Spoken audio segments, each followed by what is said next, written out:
It is 6 p.m. Call the planning commission to order Thursday, May 1st, 2025 at 6 p.m. First item is a public hearing.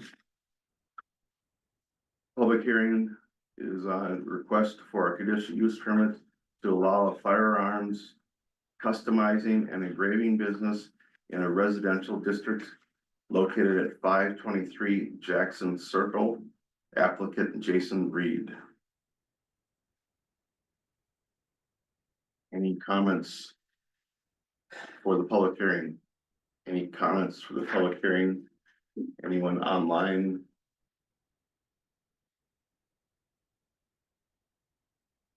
Hearing none, I entertain a motion to close the public hearing. Make a motion to close. Oh, second it? Motion by Lane, second by Dave. All those in favor say aye. Aye. Now I'll call the regular meeting to order. First item is public comment on agenda items, 2 minutes per person, 14 minutes per topic. This is where you could talk, but well, since it's Sure. just, you're a single item on the agenda, we'll just move down to business. Sounds good. So, next item is the review and approve the minutes of January 2nd, 2025.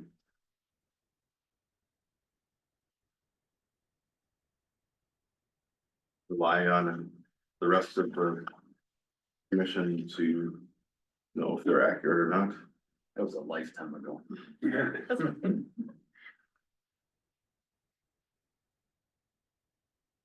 I'll make a motion to approve the January 2nd meetings as posted. I'll second. Motion by Dave Bowman, second by Chris Kleber. All in favor, say aye. Aye. Opposed, say nay. Minutes are approved. New business, discussion and possible recommendation, conditional use permit for 523 Jackson Circle. I believe in our packets, we have a letter from Mr. Reed with his application for a conditional use permit. There is a map indicating where where his home is located. And then we have a memo to the planning commission drafted by staff addressing some issues. And then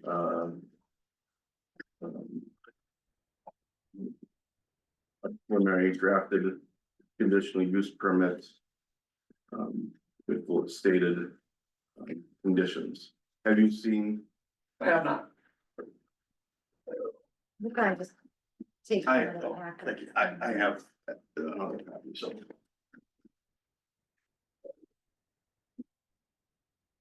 If you want to take a minute to review that, and while we review it as well, so.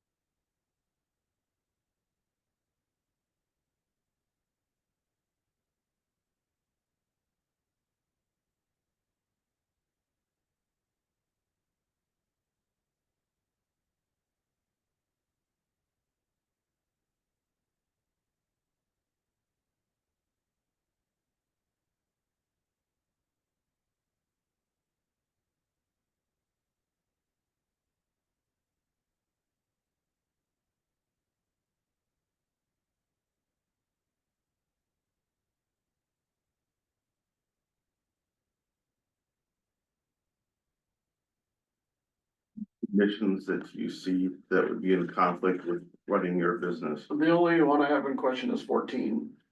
Okay.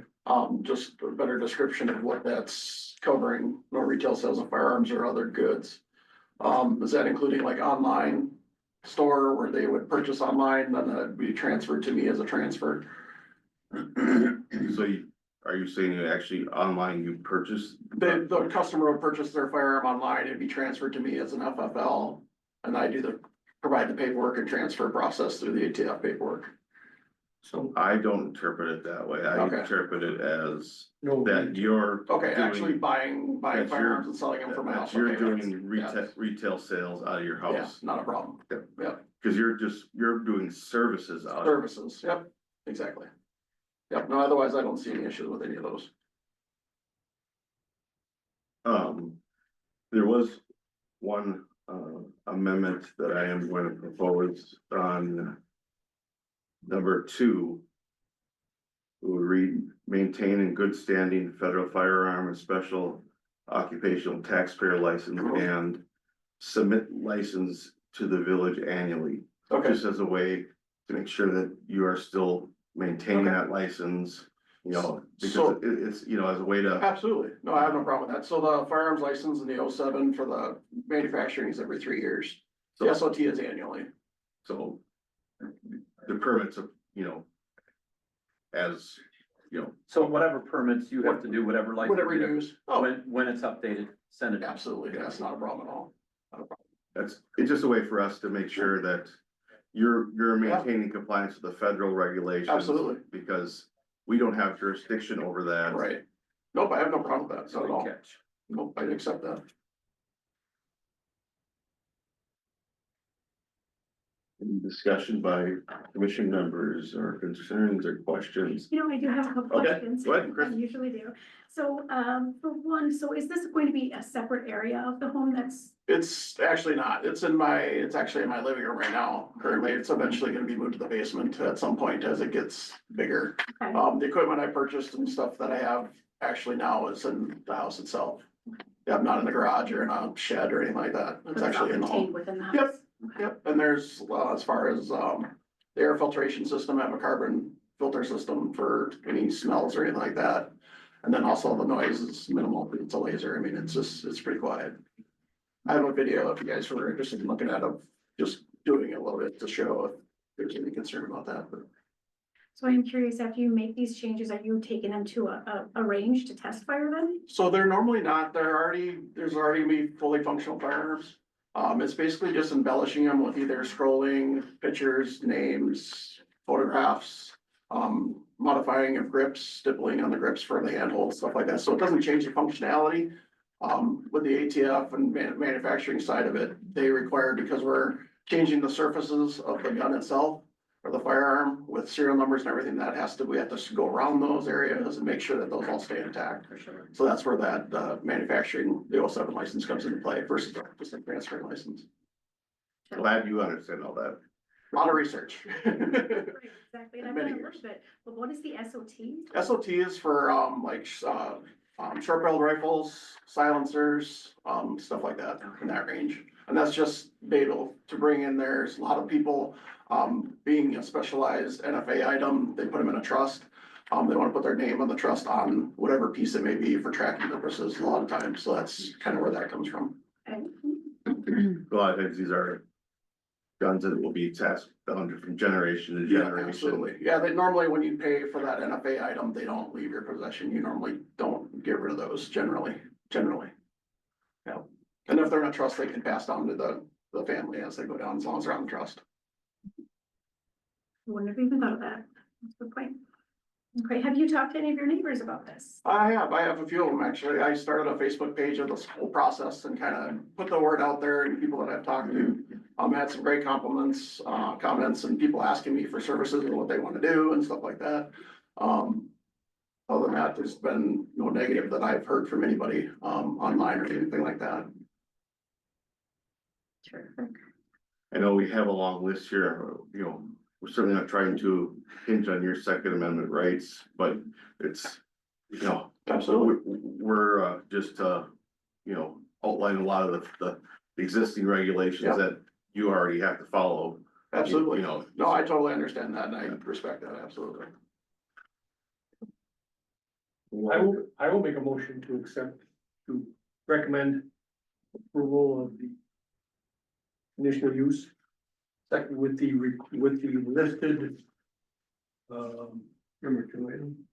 with the submit license to. with the listed restrictions and the addition on number 2 of what Ryan read.